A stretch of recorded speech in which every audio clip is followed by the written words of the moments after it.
Ito nga po pala yung video namin noong nakaraang linggo at as usual, nandiyan ang aming one and only first customer, yung hawig ni Alapan. Wala pa nga kami masyadong customer niyan pero nandiyan na siya kaagad. Nakakatuwa lang din talaga tong aso na to dahil kahit may mga customer kami, hindi siya naiilang.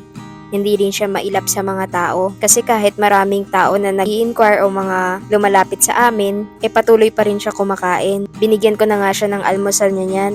Alam niyo ba umabot sa 3 plato yung pinakain namin sa kanya? Gutom na gutom talaga siya. Hindi talaga namin siya tinigilan hanggat hindi siya sumusuko. O yung tipong siya nalang kusang umalis. Pagkatapos niya nga kumain yan, pumunta na siya doon sa may talahiban. Alam na, may gagawin na siyang iba doon.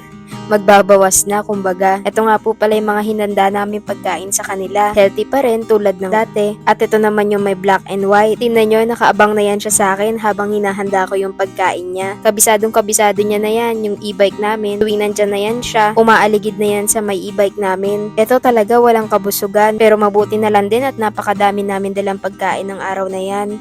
Kaya talagang busog na busog siya. Sobrang gutom niya nga. Tumatahol talaga yun ng malakas, nagiging aggressive siya. At ito naman yung sumunod na pinakain namin, si Kulit. Nakakatuwa nga dahil hinahabol niya pa talaga yung e-bike namin. Hindi kasi kami kagad humihinto niya, naghahanap kami ng spot na medyo malilim para doon namin siya mapakain. Nung una nga, tinititigan niya pa kami niyan.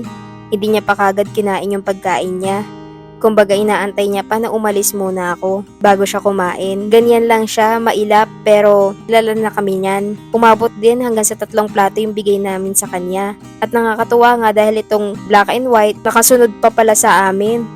Kaya ang ginawa ko para hindi sila mag-away o mag-agawan sa pagkain, binigyan ko rin siya ulit. At kitang-kita nyo nga, uhaw na uhaw talaga siya. At ito naman si Whitey. Ang napakakulit na Whitey. Paano nung mga unang oras na nakapwesto kami, hindi namin siya mahagilap. Hindi namin alam kung saan siya hanapin. Mabuti na lamang at lumusot din siya. Kinakabahan kasi talaga ako tuwing hindi ko siya nakikita sa pwesto namin. Madalas kasi nandun na yan siya, siguro naggala-gala pa talaga. Mas gusto ko kasi siya na nandun sa may pwesto namin para alam ko na safe siya at hindi siya patawid-tawid. Dahil nga tulad ng sinabi ko, madami kaming dalang pagkain yan.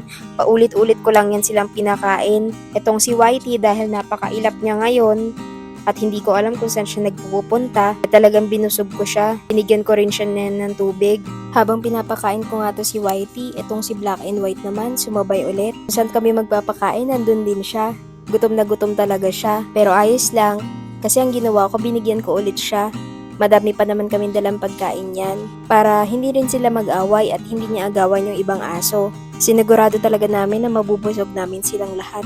At nung pagkatapos namin magligpit ng mga paninda namin, binalikan ko ulit yan si Kulit para makakain siya at para may maiwan pa kaming pagkain para sa kanya. Watch nyo po yung part 2 dahil may magandang balita po kami para sa inyo.